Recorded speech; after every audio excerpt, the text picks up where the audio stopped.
Welcome to Nerds at Church, a podcast about nerdery and the Bible. This week, we're kicking off our Jesus Loafs You, aka Bread of Life, series. I'm Pastor Emily, and I use pronouns like they, them, theirs. I'm Pastor Kay, and my pronouns are she, her. And I'm Pete. My pronouns are he, him. Today, we kick off our Jesus Loafs You series with our A-Bun-Dance episode. In this episode, we'll discuss the ninth Sunday after Pentecost, also known as Lectionary 17 or Proper 12, which this year falls on July 25th. Check out the episode description for links to the Bible passages and other references we make in this episode. Today, to kick off our Jesus Loafs You series, we have Pete Myers, aka Protest P, who is a writer, community activist, and organizer with the North Des Moines Mutual Aid Project. He also serves as the editor-in-chief of the Des Moines Defender community zine. Welcome, Pete. Hey, thanks for having me. It's been a pleasure getting to know you too. And I appreciate the platform here. Thank you very much. Yeah. Hoping to learn a lot. Awesome. Us too. So this is our first episode in our Jesus Loafs You series. In this series, so for the next about 5 weeks in worship, folks will read a lot about Jesus as the bread of life. And so the series that we're doing begins with 2 different stories. One of the prophet Elisha and one of Jesus and the disciples via a child feeding large crowds, which is a lot of what mutual aid groups have been doing for years, but especially during this pandemic. So I'm curious, what inspired you to be part of this work of feeding your community? Yeah, good question. We were really inspired by the 2020 uprising in the BLM coalition and some of the leadership in those organizations, learning from them, learning about some of the history of mutual aid programs and communities such as the Black Panthers, and trying to kind of mimic the positive things that came out of some of those community food programs. And we've found on a small scale that we're able to accumulate enough donations in overflow to show that food isn't really something that needs to be commoditized on a small scale. But we're motivated by the leadership that already exists in town and some of the things we've learned from them and our predecessors. There's also 2 existing mutual aid groups that came before us in mutual aid that we work closely with that also motivated us. Edna Griffin Mutual Aid and Des Moines Mutual Aid are both close friends of ours, and we work together with them as well.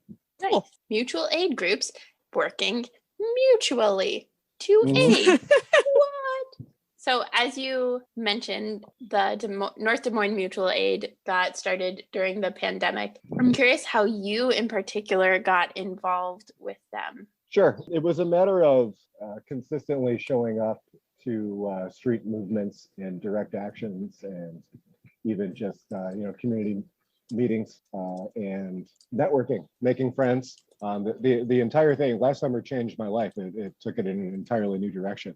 I have a completely new circle of people and completely new set of objectives compared to where I was 18 months ago. And that, again, thanks to the community that exists here in Des Moines. But I got involved with it, kind of like I said, just networking with an immediate group of friends that I met at protests and sitting around last winter, being antsy, looking for something to do. And one of the leaders of North Des Moines Mutual Aid threw out the idea of mimicking a free breakfast program in a certain neighborhood, and we all ran with it. It's been great. It's very easy to organize a small mutual aid project like that when you have just 5 or 6 like-minded people that are all on the same page and work together seamlessly. It's been a lot of work, but not terribly challenging to be consistent. Even with that, the minimal resources we have, we simply pool them and give them away in abundance, right? Mm-hmm. Absolutely. So your mutual aid group is currently focused on providing a free breakfast, but I believe you're also planning to branch out into other needs in your community. Could you tell us about 1 or 2 things that you'd like to branch out to cover as well? No doubt.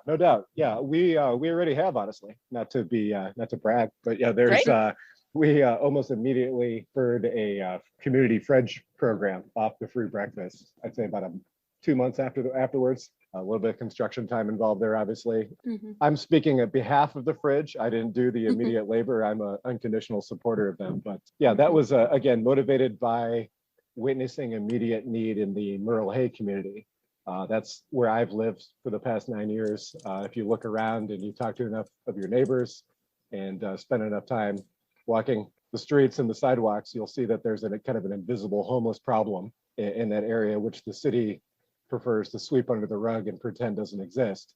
Whereas the group that I'm working with is looking to confront it head on, first through addressing food insecurity and giving people in that immediate area access to free meat, fresh groceries, and a kind of a community pantry / meeting point where, you know, there's no need to feel ashamed that you're in need. Like both of you have said, we're coming out of a, you know, global pandemic with record food insecurity and unemployment. So we're going to see these issues come up more and more. And if you're not seeing it in your neighborhood now, you will soon. But where I live, we're seeing it. And just a very, very small thing we can do is to give away food.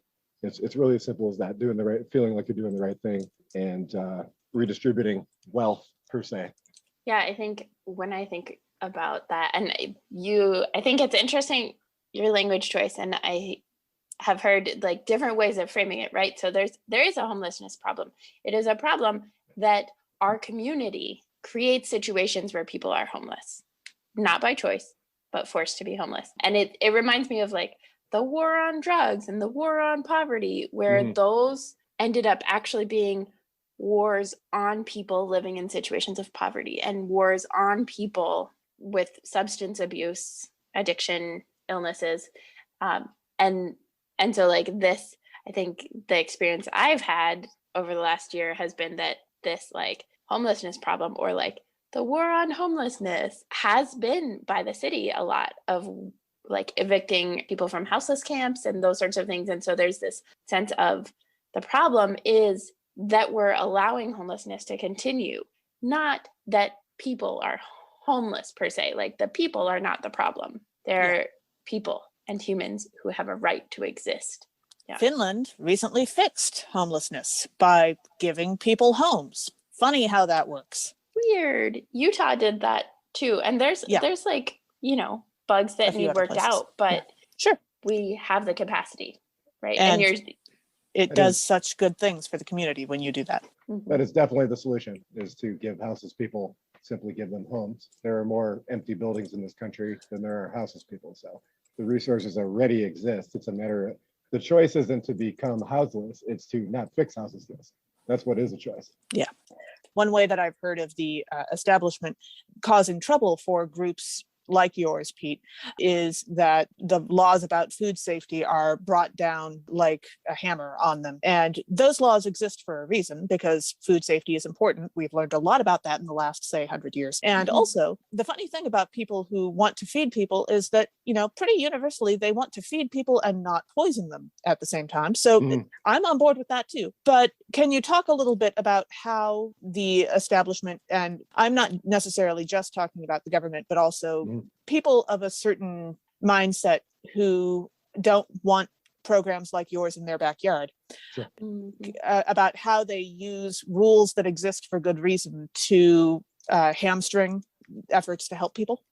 Yeah, that's definitely something that we have to be conscious of and are conscious of, without delegitimizing that argument, kind of like you set me up there.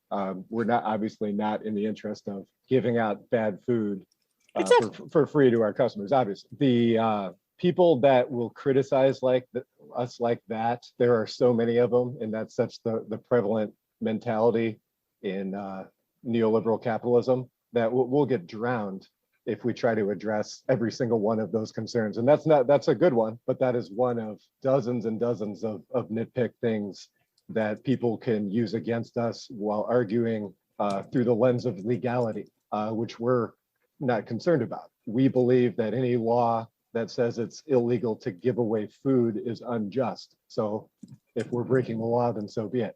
And it turns out that the question between legal and illegal versus the question between what is the right good thing to do and what is the wrong bad thing to do is a little more complicated than some people are willing to put the effort into. Saying whether something is legal or illegal, well, okay, lawyers are going to jump down my throat if I say that's a simple delineation to make. Like, sometimes that is complicated, fine, and we have professionals for that. But the line between what is good or what is not necessarily whether or not it's legal. Just because it's legal doesn't mean it's the right choice. Yeah, and exactly. we have like we have a lot of examples in scripture too, like as Christians, of Shiphrah and Puah, who are midwives without whom Moses would not exist. And it is because they recognized that the law that was supposed to tell them to kill Moses and young baby boys especially was unjust. It was an immoral law. So while they did something illegal, they went against that law, they also were doing something moral and just and based in justice. And they were not the only midwives who did that. There were a lot of midwives in the time who were doing that. Yeah. But that's one of those examples where I think a lot of particularly like conservative Christian evangelicalism, it just kind of glosses over that. And it's like, oh, like has been co-opted so much into the painting the brush of Christianity on top of conservative politics that it's just repeating oh, it's illegal, therefore it's wrong, versus what is the moral thing to do? And does that line up with the law, or is the law unjust? And how do we engage with that? Yeah. Sure. And definitely just to qualify what our actions with that program in the fridge, but by no way, we know we're kind of pushing the envelope, but in no way are these actual revolutionary programs that would really push the bounds of the law, ironically, because they are. The city has reacted to the fridge for the time being, but both things that we're doing are very basic, designed to fit a very small need with hopes that they would be replicated by other people in the community that may be like-minded and want to run something like that themselves. And it's easy. Yeah, the programs that exist now that we have, we anticipate, despite not being revolutionary, they will at some point be challenged by that state authority that you brought up. So speaking of that, and you kind of alluded just briefly to it, what have been some of the struggles that you all have faced in keeping things going? The main struggle of our programs is just that they're not legitimized. It's a fairly new idea in the US and in the West. Mutual aid concepts are not taught in schools, or they're not very prevalent. So we have a fight of being legitimized, as you would see during when we did receive recognition or press from local media. You had several thousand people out there arguing about the same thing that Catherine brought up earlier is, how can you do this if it's not perfectly legal and the exact amount of millimeters away from the sidewalk? One of the reasons why we kind of try to avoid press is that reason. People can argue that's kind of productive, but it is something that can drown us, like I mentioned before, and can detract from our effort if we give credence to people arguing about legality, because we're about doing the right thing. We've kind of had ambition that there would be more free breakfast programs spurting out of this, which hasn't happened, and that's really our fault and no one else's.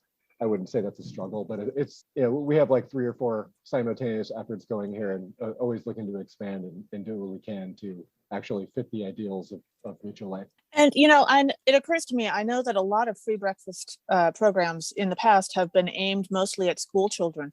Do you get a good variety of people and ages, intergenerational experience, you might say, at your program? Big time, yes, all ages.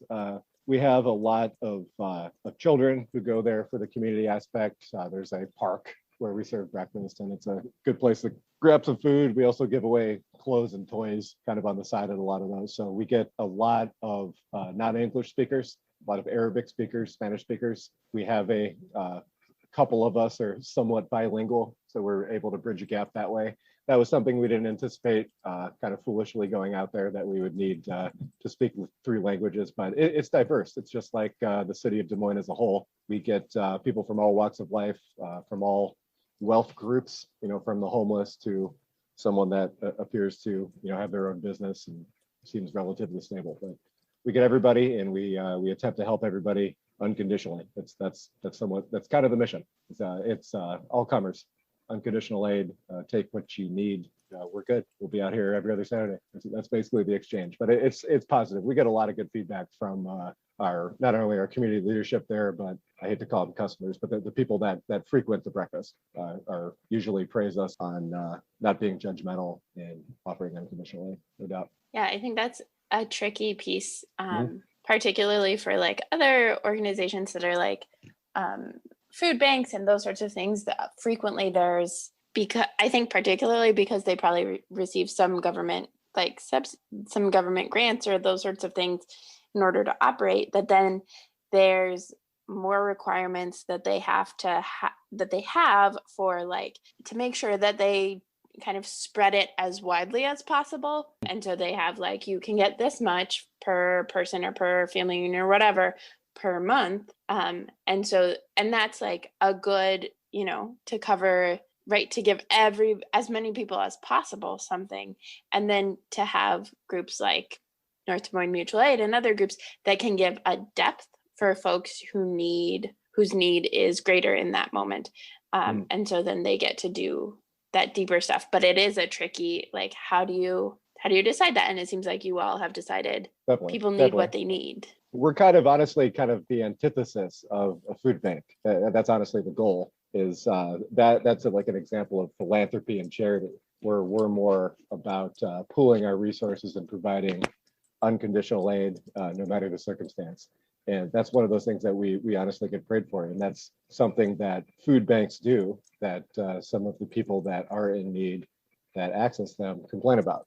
So it's something that we do kind of to counter the food bank model, which is still kind of built around capitalist ideals. Our concept of mutual aid is it's based on the concept of humanity evolving through cooperation and sharing resources rather than competing and holding basic human needs above people's heads because they may not meet such and such requirement. We don't believe in that. I think I'm very confident I speak for everybody who's saying that. We're trying to draw a distinction between mutual aid and philanthropy and charity with our work, for sure. Yeah.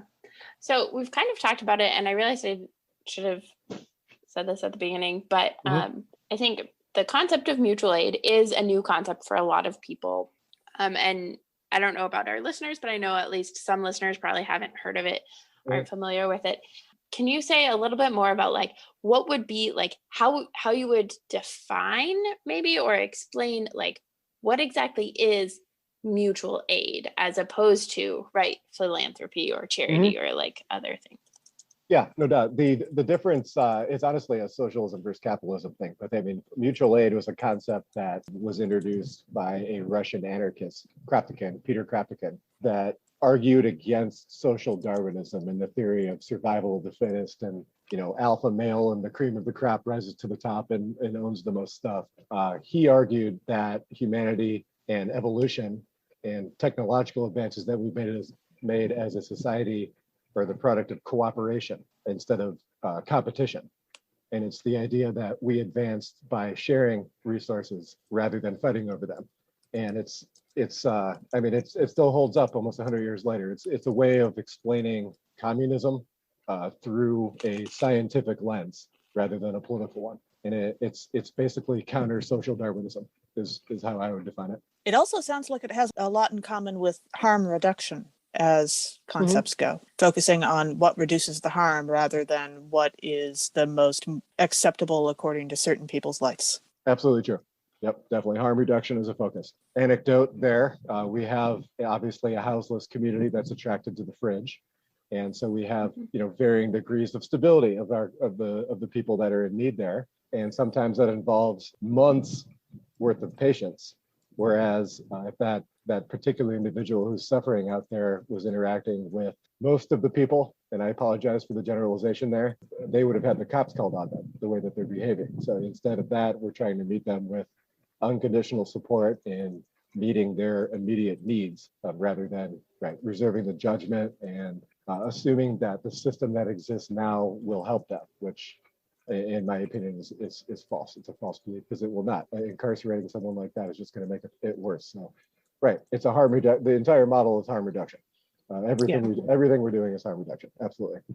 Good point. And I think particularly like given the origins of the North Des Moines Mutual Aid Group and the Community Fridge and your own participation and engagement with it, it makes a lot of sense to say it is not helping or serving anyone to call the police. Like the police, particularly in Des Moines, but throughout, like the history of policing is not to help people. It is something that is violent, and police frequently cause harm. And in Des Moines, I think we're like number 6 of all of the cities in most excessive force uses by police. And so to say, okay, what does it actually like? it's a decided argument for defunding the police.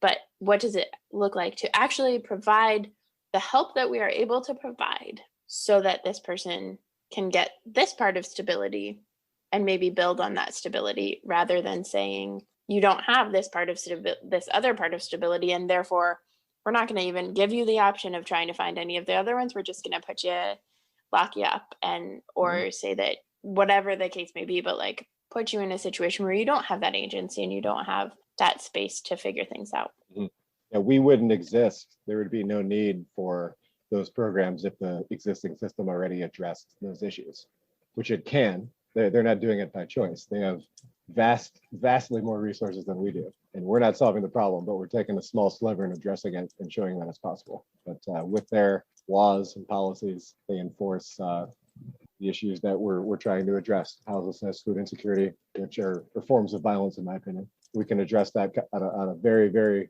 very small scale better than the Des Moines police can. And no doubt in my mind, I say that confidently. When someone's problem is then they need a place to sleep or they need dinner, I guarantee you we'll help them better than the Des Moines police ever would. Mm-hmm.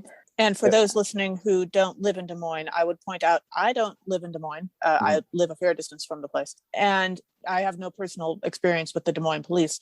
But the experience I do have is having been in a profession that lost the trust of the American public in a fairly spectacular and public way, that is to say the clergy. And we realized, and by we, I mean the group of clergy I was with at my seminary at the time, that in order to get the trust of the public back, we would have to earn it, which takes, work and effort. And also that we needed the trust of the general public in order to do our jobs. I have witnessed a lot of police departments across the country react to the police in general having lost the trust of the public. They did not react the same way. It takes work to keep the public trust, and it should. It's supposed to. You don't trust people if you don't have a reason to. And I wish that there would be more departments that would react with actively trying to gain trust and earn trust and deserve it, because I would be a lot more comfortable living in this country then. That's somewhat of the elephant in the room I didn't bring up, is that we're also we're not a nonprofit. We're definitely a political motivated organization. We hand out the Des Moines Defender zine, which is a propaganda magazine.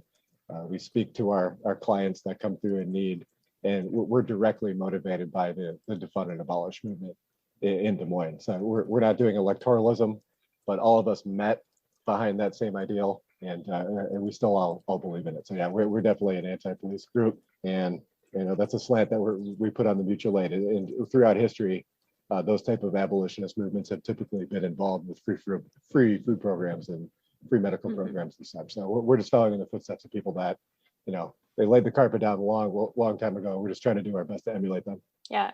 Well, and I think that's part of it, right? Is the reality is a lot of what is considered crime right now comes from a lack of resources and a lack of stability.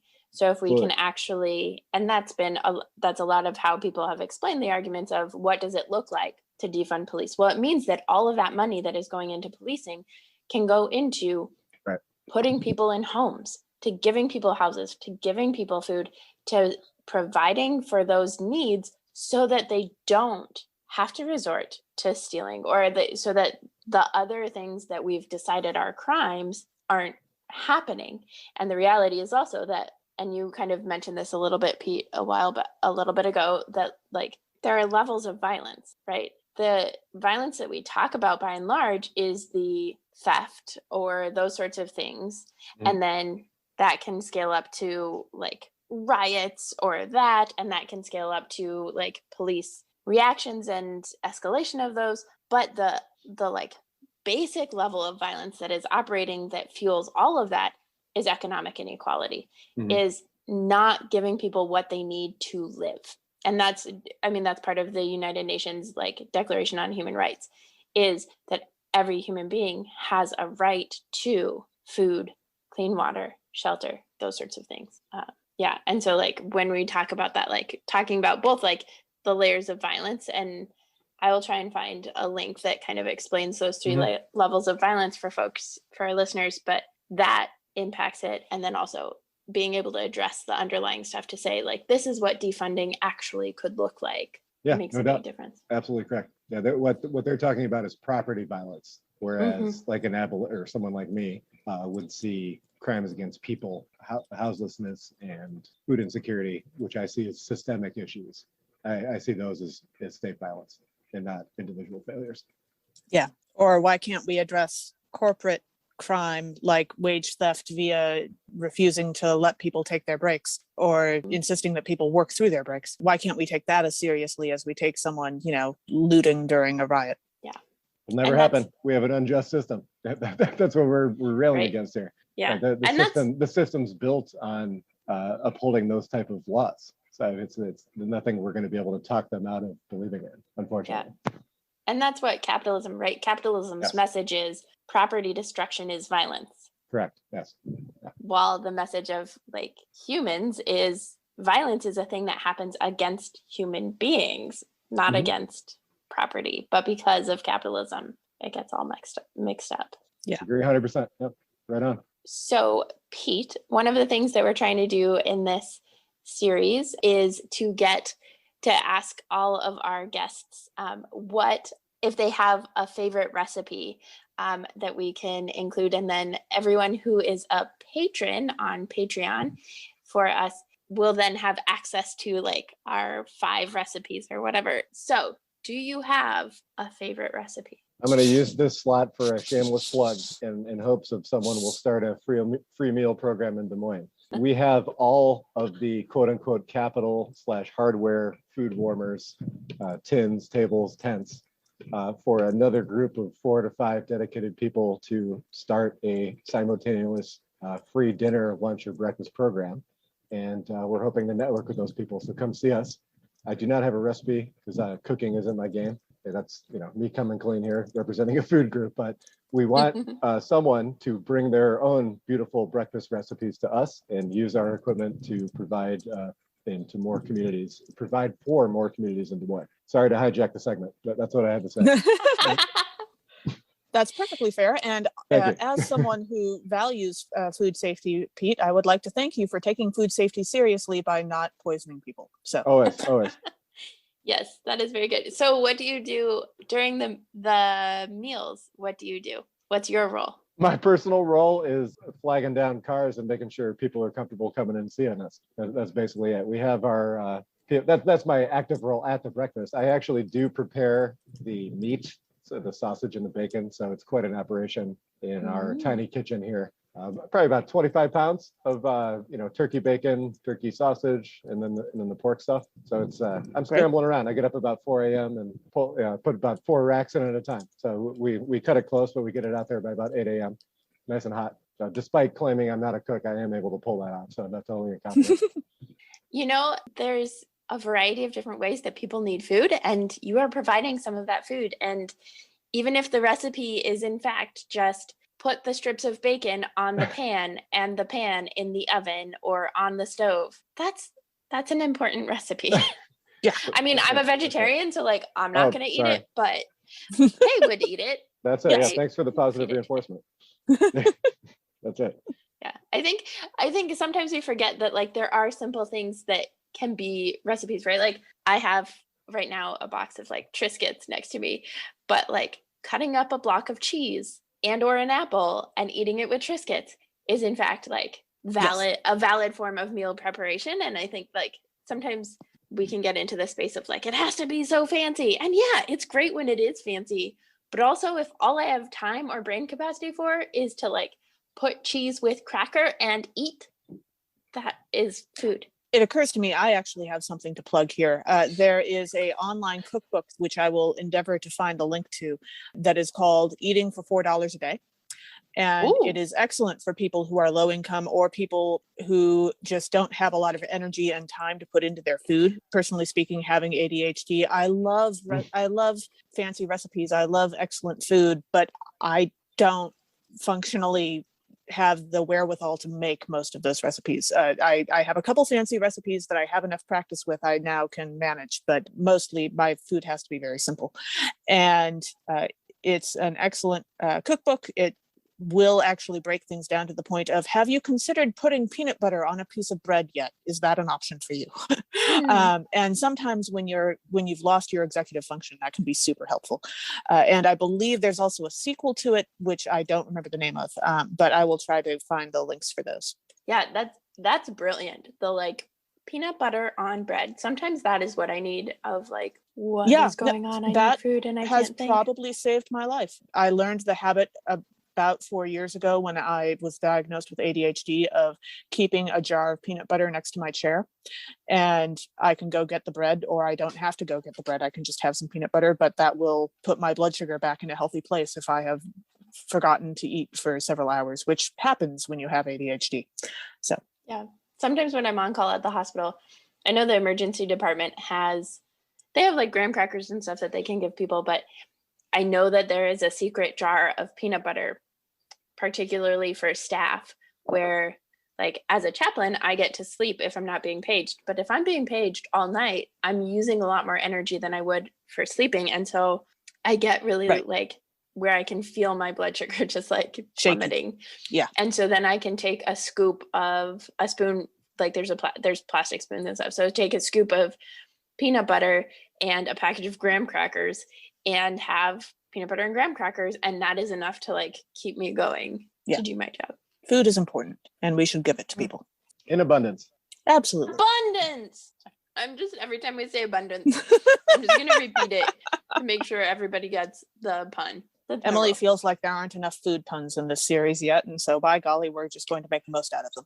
I know. I realized that I didn't make a list of all of the bread and food puns that I possibly could to sneak in at all times. So I have to, in the intermediary, just like emphasize the ones that already exist. Yeah.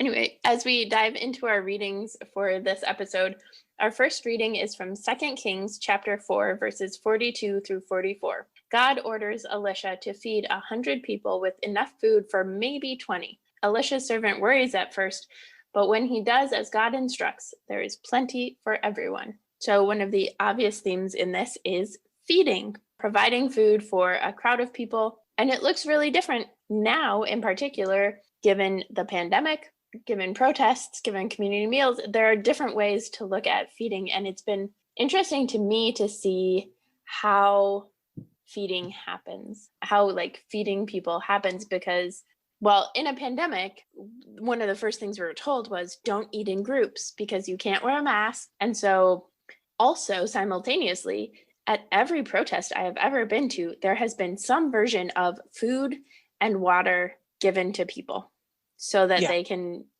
because it takes a lot of energy to be intimidated by police, but it also just takes a lot of energy to protest. And so there is this space where we had to kind of figure out like, how are people doing it? And sometimes it's like, granola bars that people show up with granola bars. And so there's granola bars and water bottles, or there's hot food that like there's a line and you kind of go through it and there's set servers, or there's food trucks.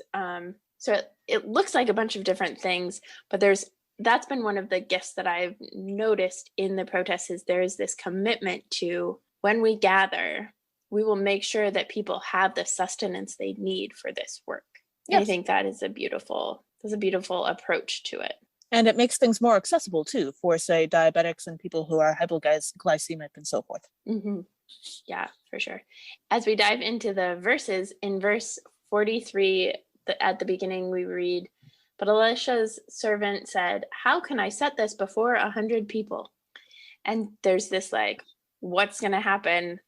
The way I read it is like, what's going to happen when 100 people see food for 20 and know that there's not enough? And if it had been on like the show Battlestar Galactica, this happened where there was a bunch of food and Gaius in his like cult group had been gone and came back and realized that there was all of this food that they had been storing up from a time when they had struggled to get enough of the food rations and stuff. And so he was like, no, we need to share this food with people. Like we can't hoard this food. And so they start to, and everybody else is like, this is not going to end well. And they are in fact right that like when they start to share the food, there's like the propensity for a riot. And there's also like these mob people with guns who then take that food by force. And so there's just this like dynamic of how do we set like such a small amount before 100 people, and how do we expect that to actually like not cause a riot? Yeah. That's a tricky one. I mean, there are lots of examples, obviously, within capital where that does happen. With the myth of scarcity. The saddest thing about capitalism, though, is that the system produces more than enough food to feed everybody 2 times over, but we prefer to throw it away because it's not profitable to feed everybody. So it's an interesting passage. So that predates capitalism, I assume, but it is kind of like a peek into the future about what will probably happen if we keep the system we have now and scarcity becomes more and more real. But as it stands now, we throw away more than enough food to feed people that are hungry in the world. We could fix it, but choose not to because it's not profitable. Yep.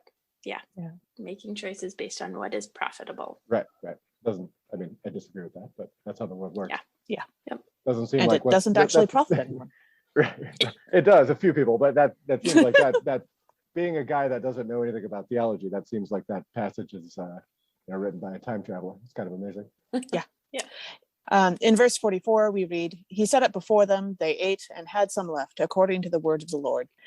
So this verse reminds me of a comment that I heard from a clergy colleague, and this was several years ago, so I have forgotten who that clergy colleague was. If you recognize this story and you're listening and you know that this was you, please tell me. My colleague knew someone who was trying to figure out, how did the miracle stories get into the Bible if miracles aren't actually true and never actually happened? Like, if you're going to assume that God isn't real, how did those miracle stories come to be and start being passed around?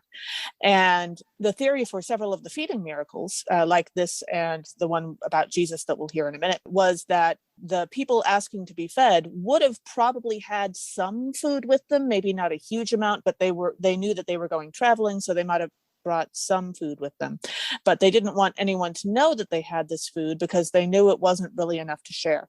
And so when a smaller amount of food was set before them, they could take a little piece of that and then slowly eat it while also clandestinely eating their own food. And that way there would be enough for everybody. And the idea is there was always enough for everybody. It's just we didn't know at first. That reminds me of the kind of what happens a lot at protests, right? Where it might be even that you have enough extra for like one other person, but not for, 100 other people, right? Sure. And so that's like at protests where I would grab a handful of granola bars and put them in my bag and take them and contribute them, and other people would contribute their granola bars and other people their granola bars. And so in that way, it is like there is that space of maybe they take a little bit of what is given, but also maybe it's okay, now I feel secure enough that I can share this more broadly, that I brought more than enough, but I didn't bring enough for everybody. So I'll share with the people around me and they'll share with the people around them. And sure, then it kind of becomes bigger. And that reminds me of a popular children's book called Stone Soup, which, if you aren't familiar with it, it's a book about a village that lacks food and they are hungry. And so some strangers come in and put a stone in the bottom of a pot and fill it with water and say that they're going to make stone soup. And then they sort of invite the people in town to bring, just a few pinches of salt, or, this could use 1 onion. Doesn't anybody have 1 onion? And so forth. And then they fill up the pot with all the food and then they have soup. And they don't actually have to eat the rock, which is the tricky part. The idea of people actually had enough food all along, they just didn't realize it. That sort of reminds me as a very stealthy sort of sleight of hand version of stone soup. And now I want the version of the Bible where the miracle workers were actually stage magicians and doing sleight of hand all over the place. So that would be fun. That's fantastic. And as a closing comment, the pastor who passed the story along to me said that they thought that version of the story sounded just as much like a miracle as the miracle version of the story. It's just a different kind of miracle because this is people being willing to share with each other. Yeah, which does feel like a miracle, especially in capitalism. Yeah. It directly ties into our concept too, in the modern context of pooling resources rather than relying on donations from capitalists who are using it for PR purposes. Even though we admittedly do that kind of, we take grocery overflow. The idea that our members pool our resources is a key concept of mutual aid, which I appreciate you sharing that passage again. That ties directly into the context of what we do, no doubt. Yeah. Versus like when you go shopping at Walmart and they ask, do you want to donate $1 to children's whatever? And actually what they're looking for is a tax write-off. Yeah, the Walton family could write a check that would eliminate poverty in the United States right now and wouldn't even feel the pinch. So yeah, corporate charity, corporate welfare it's just another version of public relations for them. They use it as a PR spin. Yeah. I also love the book Stone Soup. I have used it as a children's sermon before, and it's fantastic. I love the sneakiness of, it just needs a little bit of this, just a little of this. Yeah. But it does. Yeah, it does feel like a miracle to get in the context of being so distracted and disjointed and separated and isolated. It does feel like a miracle to be like, we can come together. And that's a lot of what protesting feels like, right? It feels like a miracle of people saying, yeah, I'm showing up for this because the injustice that is harming you is harmful to the community. It is the harm that is caused to you is not okay. And I'm going to show up for that, even though I am not a direct recipient of the harm. Yeah, exactly. And it's not just a matter of something that you can do with money or something you can do with food or that. It's also a decent chunk of my job is volunteer management, and the number of things that I have had congregations absolutely convinced they could never do, but if you trick them into it by just saying, I just need someone to do this one tiny little piece, they can do amazing things. It's just break it down into the small pieces and it seems so much more manageable. Definitely.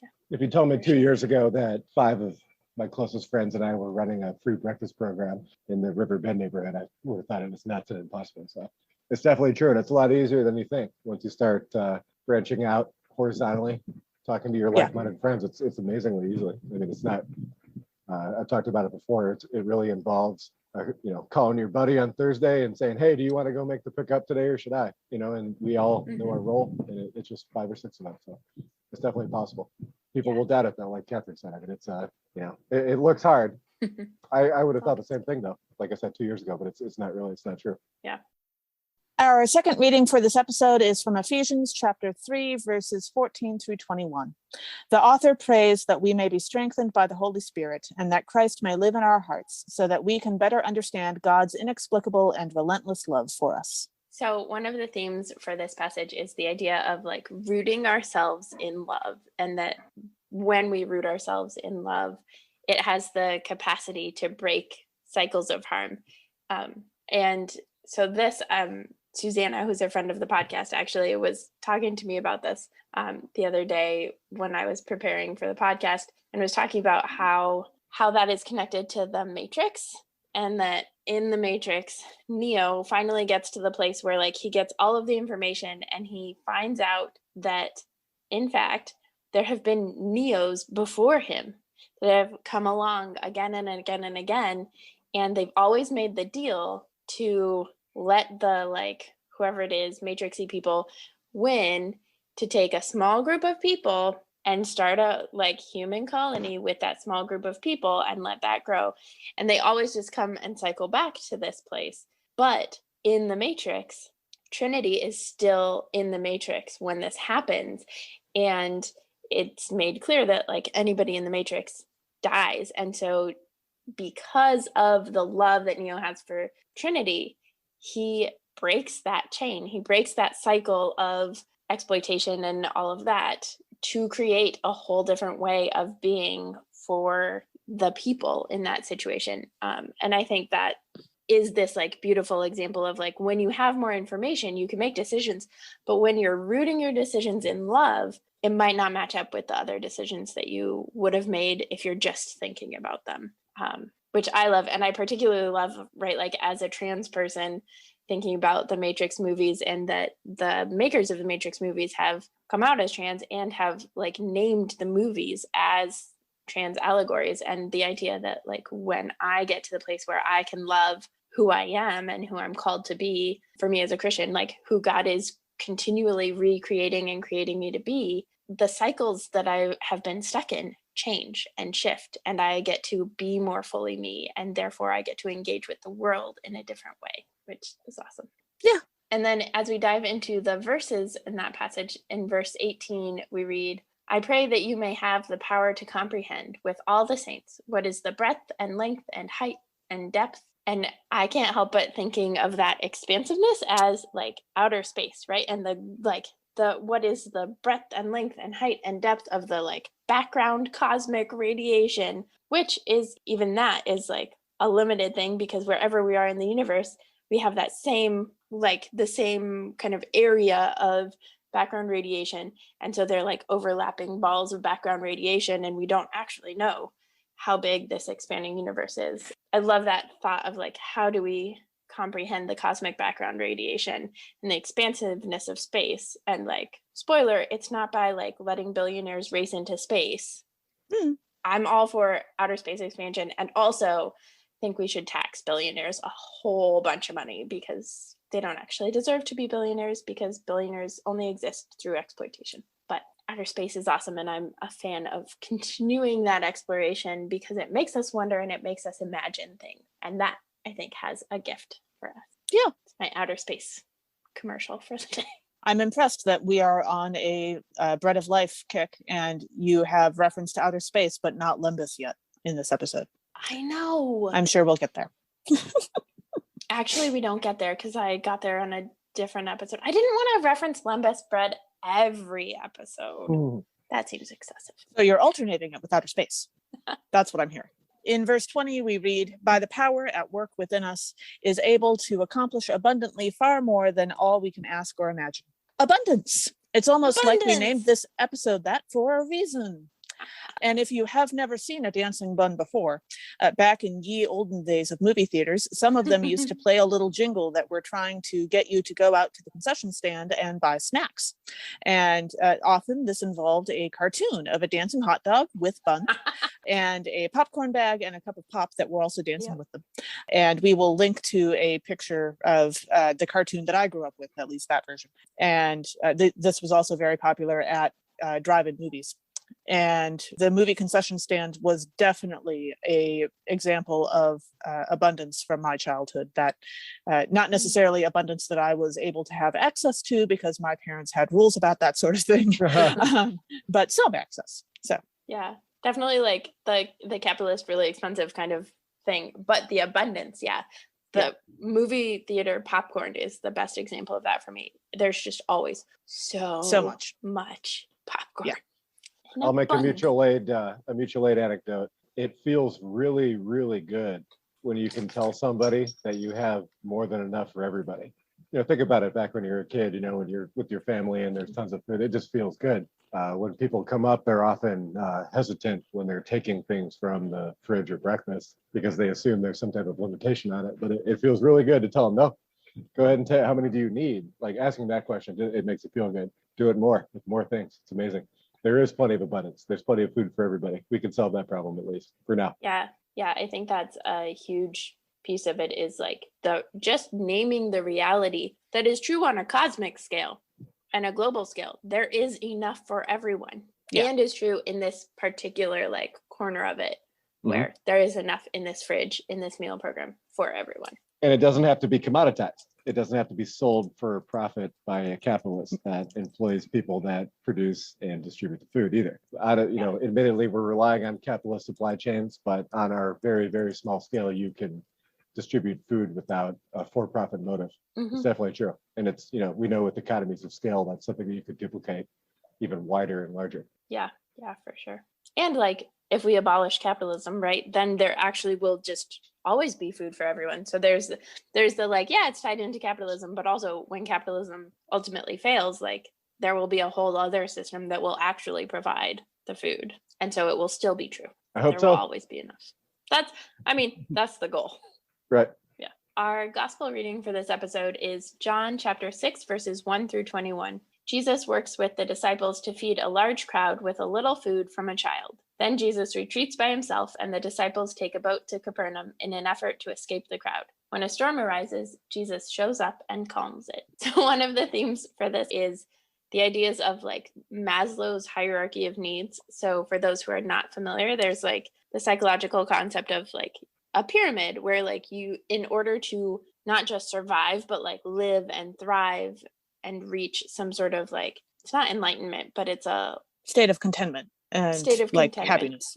Yeah, in order to reach that, you have to have like certain things met. And the very basic, very bottom of the pyramid is physiological needs. So that includes like air, water, food, shelter, sleep, depending on kind of which pyramid you do. We'll link to a Wikipedia article about this, but Jesus definitely goes for food and sleep, right? Everybody needs food. And then there's a like, and now we need rest, because rest is important, especially for those of us who are introverts in groups of thousands of people.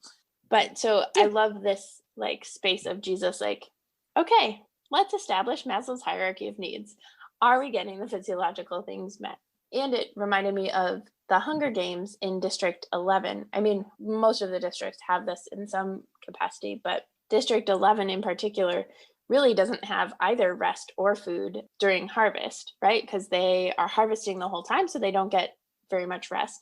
And then while they do technically have food, the food that they get goes to the harvest. And so like they don't get to keep any of the food, and there's really high penalties if they do try and keep it. So they don't have the access to good food, even though like other districts think that they would, because they're the ones that harvest all the food. But that like space where they don't have the capacity to do other things that are more life-giving, they certainly don't have the capacity to resist the violence of the capital, because they're stuck in this space of not having what they need physiologically. Yeah. In verse 10, we read, Jesus said, "Make the people sit down." I have to say that I immediately flash back to every single worship service I've ever led where I gesture to the people, okay, it's time to sit down now. Probably after this gospel reading is read, I will do exactly that. And I don't find it all that difficult during services on Sunday mornings, because most people like to sit down by that point. In fact, I've had people complain that I have them stand up too much. And I always have a difficulty as pulpit supply of like knowing when in each congregation you're supposed to stand up or sit down, because some congregations don't have it in the bulletin, and everybody has different practices. And so I'm like, I don't know, you tell me. And nobody ever does. And so I'm like, with like hand gestures that are not visible on podcasts. Right. And also in this particular case, in this gospel story, the disciples were saying, sit down so you can eat. And generally speaking, I imagine that probably wasn't too hard for them to get people to sit down either, because when in doubt, bribe people with food and they will become more agreeable. I find this to be accurate in most of my life. The reference that came to mind for me was from an episode of West Wing called Somebody's Going to Emergency, when Toby Ziegler is supposed to be talking to this group of protesters, and the guy running the protest, or the guy who claims to be running the protest, whether or not he has any control is entirely a different question, has a much harder time getting people to sit down, or at least be quiet enough to have a conversation, because they are not very organized and not very focused on actually getting done the things that they want to get done. And so Toby winds up giving them a speech on how to protest. And if you're going to protest, you need to have a plan. And so the message I took from that is that when in doubt, listen to Toby, because Toby knows what he's doing. That is true. Toby is a brilliantly political person. And I think that's like that space of, okay, Toby is there to like talk to people who are upset about a free trade agreement. And I have my own concerns about free trade agreements. And Toby has like his reasons why free trade agreements are good in the immediate present of like, they stop wars. There's bigger issues that they don't address and that they can exacerbate. But there is this space of like Toby being like, okay, I will give you the 101. I will help you do this better so that you can protest us better. And I think like there's a sense in which that's my favorite way of like having people who are elected officials is like, let me help you push me better so that it gives them more cover, right, to do what they want to be done, to know that people care about it. But it also like helps us who are activists and organizers to do that better and more effectively, to make change so that things become more just. And that I think is part of like Toby's secret agenda there is like, yeah, y'all should be upset and you should want to change, but like you have to do it intentionally. Yeah. You can't just like shout and yell into the void and expect things to change. Yeah. And then in verse 12, I just realized like we both went definitely for the feeding part, and completely ignored the like Jesus walking on water and like how Jesus gets like walks We had a storm 3 story to like 4 3 weeks miles. ago. I Yeah. know, but like Jesus walks 3 to 4, they're 3 to 4 miles out offshore. Jesus shows up, and then all of a sudden they're at their destination. It's a little bit timey-wimey, wibbly-wobbly, timey-wimey stuff. Yeah, Jesus like multiplies the amount of food here by like 5,000. So I don't know that complaining about the timeline is really the world's greatest. I mean, true, fine. But it's not like they're in the TARDIS, so I'm just saying. You don't Could know be a that. little. Well, The it's true. biblical That'd be authors hard to. probably had to leave some things out. I mean, yeah, but like, how do you get a boat in the TARDIS? I'm just saying. It'd be a little tricky. I mean, we know I don't about think one the of the doors are big TARDIS's enough doors. open. We don't claim that that's the only set of doors. True. It's not a false binary. Fine, take my usual line. I know it is. Anyway, in verse 12, we read, when the crowd was satisfied, Jesus told his disciples, gather up the fragments left over so that nothing may be lost. And this reminds me of food rescue, which friends of mine do, and we've kind of talked about, but also gleaning. So gleaning is a biblical practice where people who owned like farms and stuff would go through at harvest time. They would go through once, and they wouldn't go back and catch all that was left over, so that other people who didn't have resources, who didn't have enough, usually like orphans, widows, that sort of category of people, could go through and collect what was left over. And so it was kind of a built-in place of like holding space for people who are falling, who might otherwise fall through the cracks. And I love that. And I love kind of the ways that happens today, where sometimes it happens with community gardens and stuff, but it also happens with food rescue, right? Where there's food that might have a like sell by date that's coming towards the end or that sort of a thing. And so then it's, how do we make use of food that is currently still good without like then like just, I think grocery stores would otherwise just like throw away. And how do we like navigate that so that nothing may be lost? Yeah, It's definitely possible. Yeah, we'd have to do away with the for product or or commoditizing food, but it's definitely possible. I think I had mentioned before that we have that issue with mutual aid where we will have to insist that we do not accept expired food because we don't want to be serving our human beings who are just as qualified to have clean food as you or I are. We don't want expired food. So that is a small little dilemma that we face too, just on the ground on a small scale. Yeah. And I think there is an important distinction, right, between expired food and food that's like best by dates, or even like, I think about, so I like get notifications a lot of time because my friend does food rescue, and because like sometimes she has food for me and sometimes, and I'm get notifications from different community fridges. And so she said like bananas, for example, frequently there are bananas that are just like beyond the place where somebody's going to eat them, or they get too bruised or whatever. And so she'll get like tons and tons of bananas, and it's not something she's going to put in the fridge because it's not something that like you want to offer people, because people deserve, like you said, Pete, good food, but it's great bananas for smoothies or banana bread or those sorts of things. And so then I can like collect them and have them, and they become good food for me in a different way. Or I can make banana bread with them and bring the banana bread to the community fridge or the community spaces. And so those are the like different places where it's like, okay, how do we like use it to the greatest extent possible, all of the things, and also like how do we make sure that like if we're getting stuff that's close to the expiration date, we can cook it and provide that as food for people, or we can do other things for it. And when does it need to be compost? Right. Yeah, because that's also real. I guarantee you too, there's such a need, speaking for the Merle Hay neighborhood, for food that we put breakfast that we don't give away, in River Bend. We put them in the fridge and they're gone within 45 minutes. And no complaints yet. I do acknowledge food safety and we take it very seriously. But yeah, you're correct. You can get resourceful with all types of food items. My mother would be proud listening to me say that. You can create meals out of almost nothing. And it's definitely true. I agree. Yeah. I know that as a non-cook. So Pete, any other thoughts on life, the universe, and everything?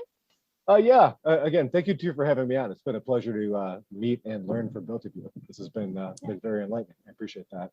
I wanted to do a shameless plug and give a shout out. I want to do shout out my favorite Catholic worker, Jessica Reznicek, who has unfortunately been sentenced to prison for her brave and heroic acts trying to defend the human species from climate change. I've met her a few times. I'm sure she has no idea who I am, but it was always an honor, and I'm proud that someone like that came from our community, and I think it's a travesty what has happened to her. And I will write you letters. There's a new Des Moines Defender out Monday. Before you get to that, fair, sorry, go ahead. I just want to for those who are unfamiliar with what happened with Jessica, she's a water protector who was arrested for taking apart part of one of the pipelines, and so was arrested. And generally this the plea deals that get worked out are a couple years, and once they had worked out the plea deal for what she would plead guilty to, the government then went in and raised the stakes on it by calling it terrorism. And so this is part of the tricky space that the government is now making attacks on oil terrorism. And we've seen that in Iowa, they changed the penalties for certain types of protest, and each of these things to raise the stakes to make it harder to resist this. And so Jessica has sentenced to, I think, 8 years, but it's this such investment on the capitalism that is causing climate change of the oil and gas industry, and the ability to exploit the earth in that way that then causes harm. But we've decided that terrorism, the things that count legally as terrorism, include attacks against capitalism. It's in the thing that says capitalism is the United States, and that it just is so frustrating every time I think of it. I'm just how? Yeah. They definitely threw the book at her, trying to discourage, what was her call to action. That's what I vividly remember that when she got arrested in front of the Utilities Board a few years ago, and that was the call to action, to try to inspire other people to do that. And during sentencing, they definitely heard her say that and came down with the extreme. And I will mention the irony here is I believe that less than 5 days before she was sentenced, a huge national story came out about Des Moines having an extreme shortage of clean water, which, not because of the DAPL pipeline, because of nitrate, but it all blends into the same thing.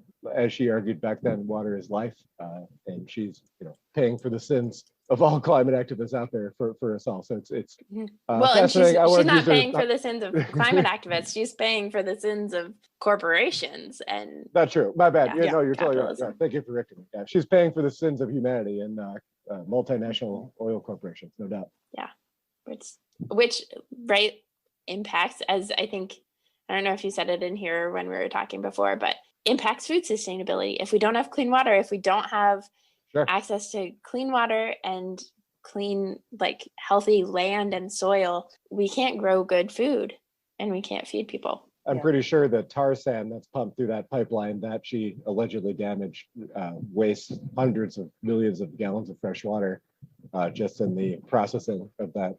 That tar sand is essentially sludge that they have to process into oil that we can use. So I don't know much about that type of stuff, but from what I understand, it's nasty.